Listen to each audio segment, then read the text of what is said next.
Monsieur le doyen du corps diplomatique, Excellences, Mesdames et Messieurs les ambassadeurs, représentants des organisations internationales et régionales accréditées au Mali, Mesdames et Messieurs les membres du corps consulaire, distingués collègues, Monsieur le secrétaire général du ministère des Affaires étrangères, Monsieur le chef de cabinet, Mesdames et Messieurs les chefs de service. Monsieur le doyen, je voudrais tout d'abord vous remercier d'avoir honoré l'invitation pour cette session d'échange d'informations, la première de cette année 2026. Comme le gouvernement s'y est engagé, nous privilégions toujours la communication directe avec l'ensemble des partenaires internationaux de notre pays, en toute transparence, mais aussi en toute franchise, de manière régulière et lorsque les circonstances particulières l'exigent. La présente rencontre s'inscrit, hélas, dans le cadre de circonstances particulières, je dirais même de circonstances tragiques. Comme vous l'avez déjà appris à travers les communiqués officiels du gouvernement, le Mali a été victime, le samedi 25 avril 2026, d'attaques terroristes complexes, coordonnées et planifiées avec des sponsors internes et externes contre plusieurs villes de notre pays. Ces attaques ont causé des victimes, civiles comme militaires, au nombre desquelles le regretté général d'armée Sadio Kamara, ministre d'État, ministre de la Défense et des anciens combattants, dont les circonstances de la disparition ont fait l'objet du communiqué en date du 26 avril 2026 du gouvernement de la transition. En sa mémoire et en la mémoire de toutes les victimes de ces attaques barbares et terroristes, je voudrais vous inviter à observer une minute de silence.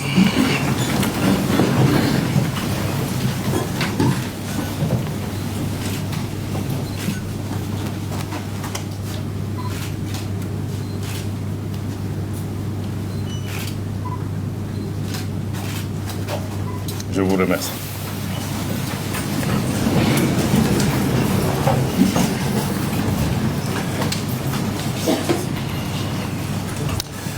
Le Mali, les Maliens, les Maliennes et les amis du Mali continuent de pleurer l'illustre disparu en la personne du général d'armée Sadio Kamara, dont la personnalité sans reproche, le parcours exemplaire, l'engagement patriotique et le sacrifice ultime en font désormais un héros national. Je réitère la gratitude du gouvernement de transition pour les très nombreux messages, appels, communiqués, témoignages et autres manifestations de sympathie, de compassion, de condoléances et de soutien reçus en cette circonstance dramatique.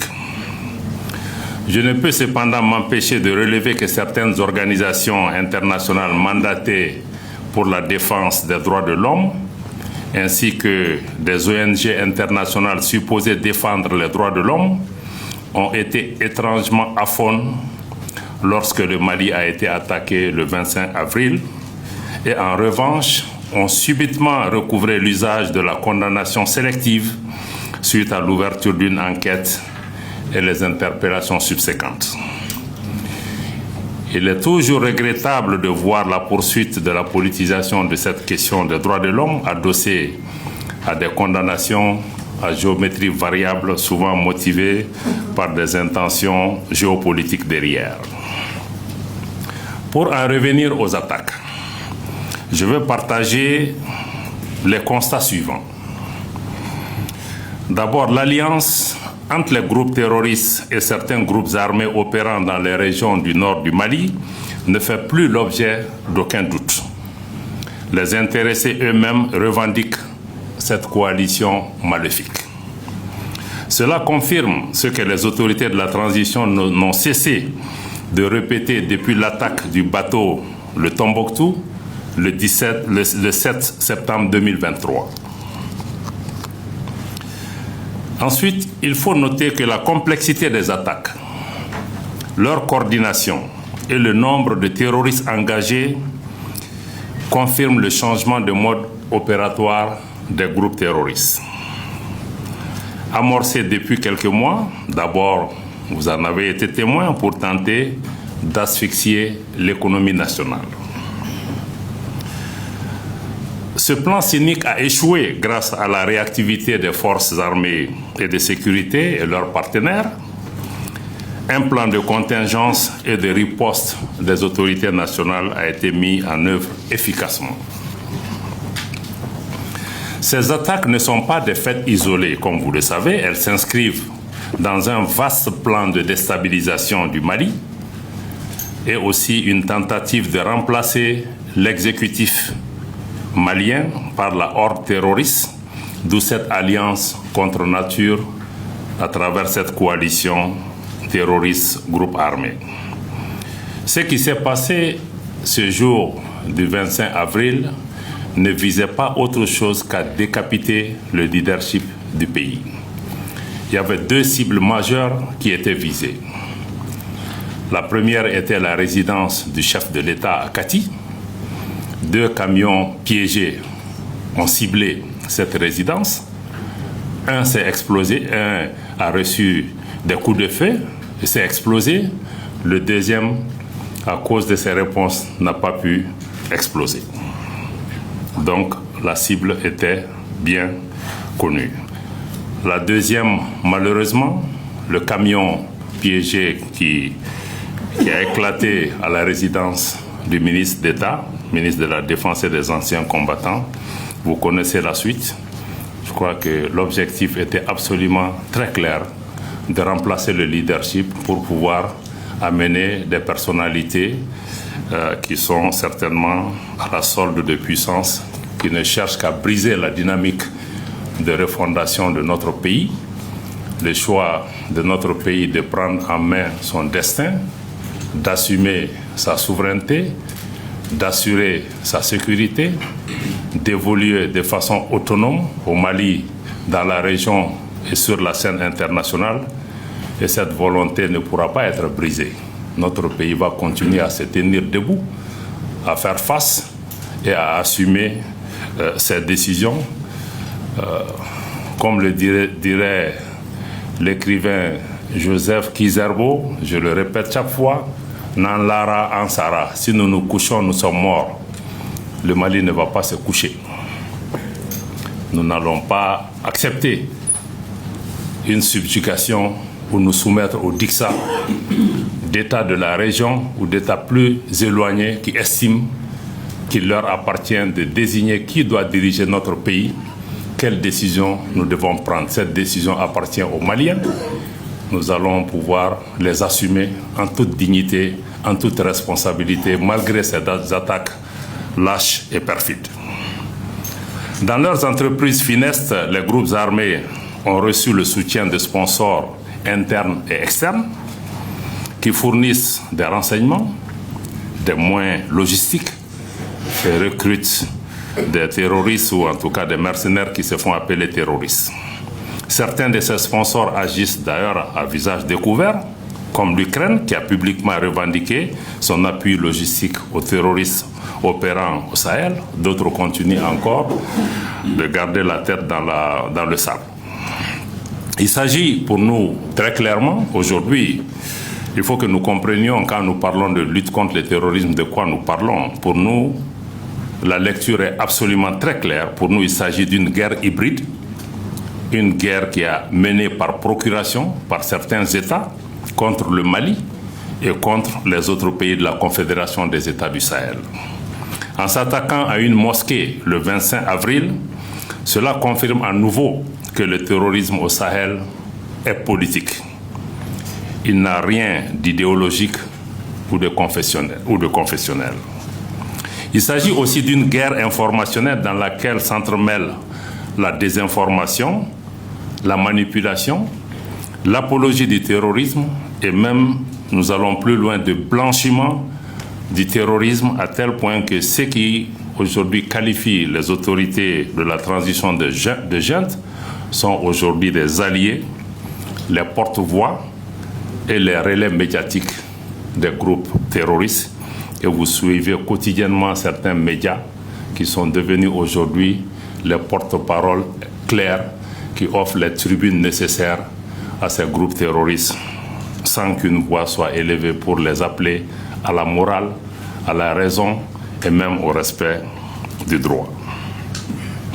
S'agissant de la réactivité de nos forces de défense et de sécurité, je rappelle que nous nous sommes engagés malgré nous dans une guerre. Je rappelle que nous sommes engagés malgré nous dans une guerre asymétrique. Cela signifie qu'à la différence des conflits conventionnels, face aux forces armées maliennes, il n'y a pas d'ennemi clairement identifié.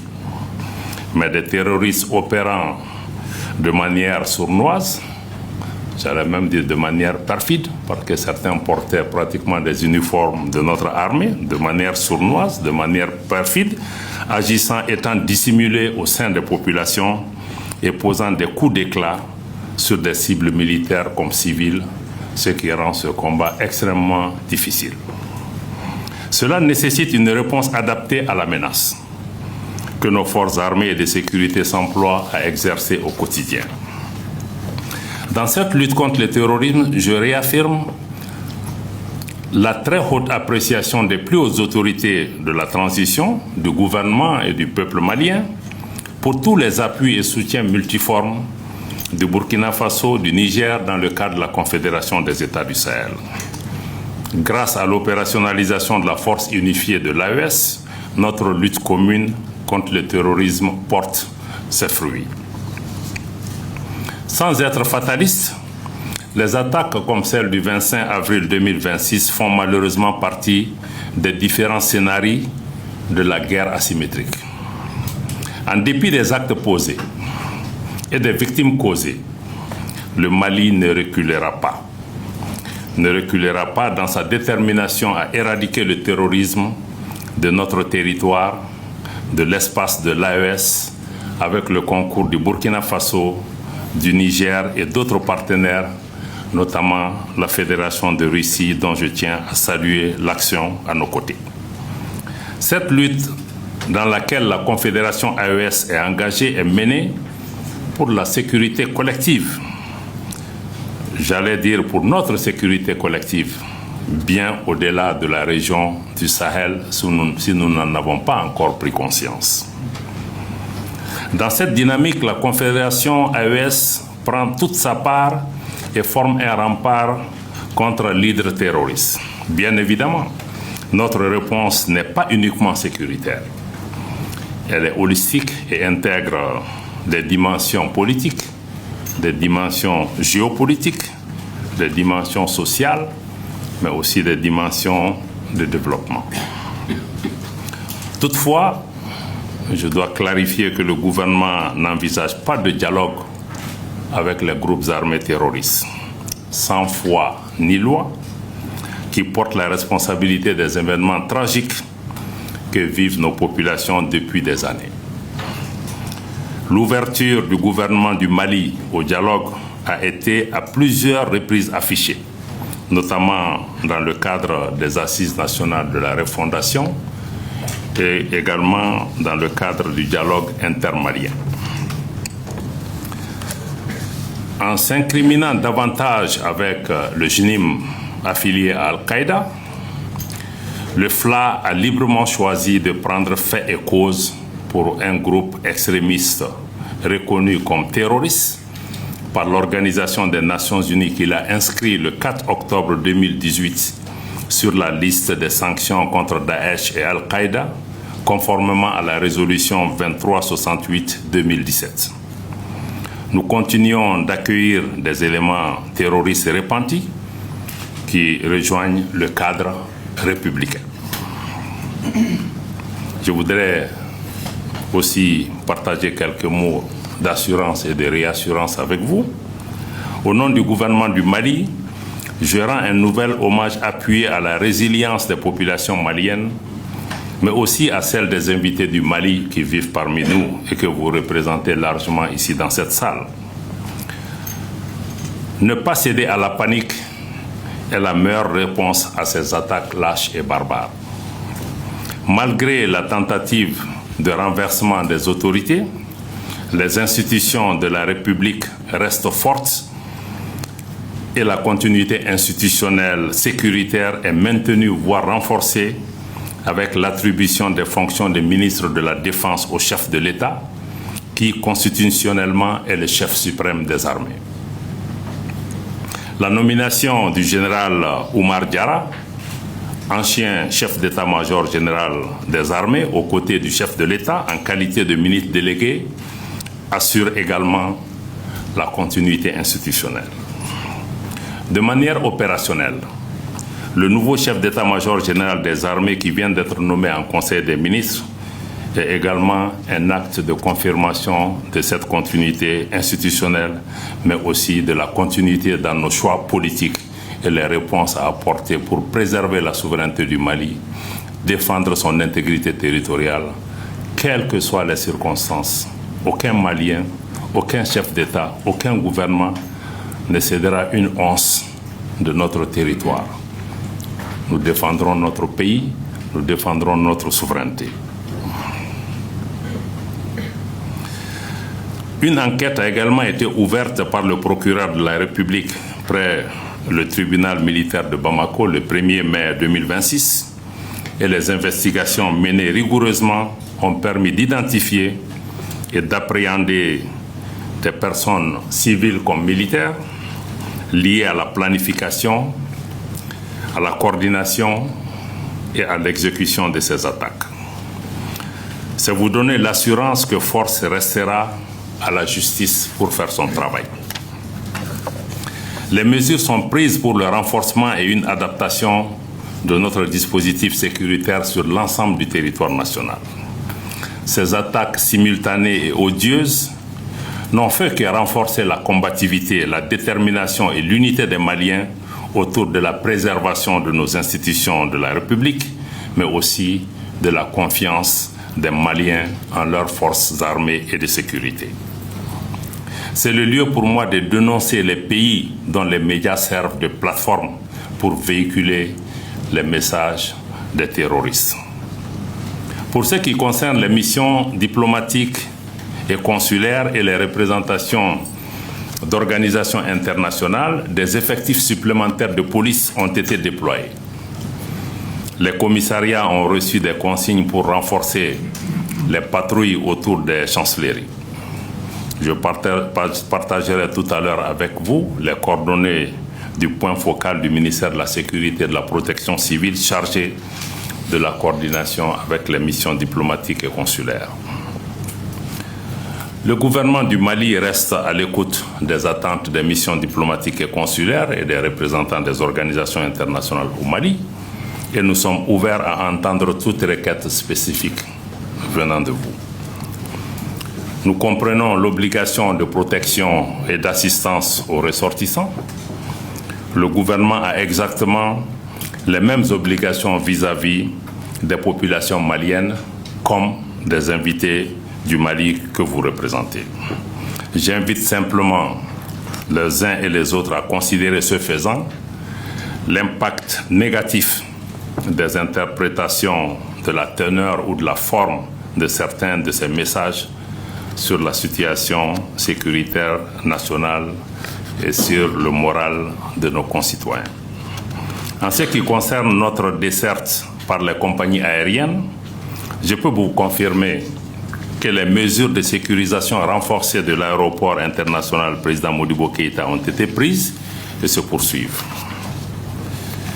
Il n'y a aucune contrainte logistique opérationnelle à la desserte de Bamako par les compagnies aériennes et les livraisons de kérosène se poursuivent régulièrement. Je conclus à votre attention à tous par un message clair. Les forces armées et de sécurité poursuivent leur mission avec courage, professionnalisme et détermination. L'État du Mali est debout. L'État du Mali agit. L'État du Mali veille. Le Mali a certes été frappé Comme l'adage le dit, le Mali peut tanguer, mais le Mali ne chavirera pas. Je vous remercie de votre attention.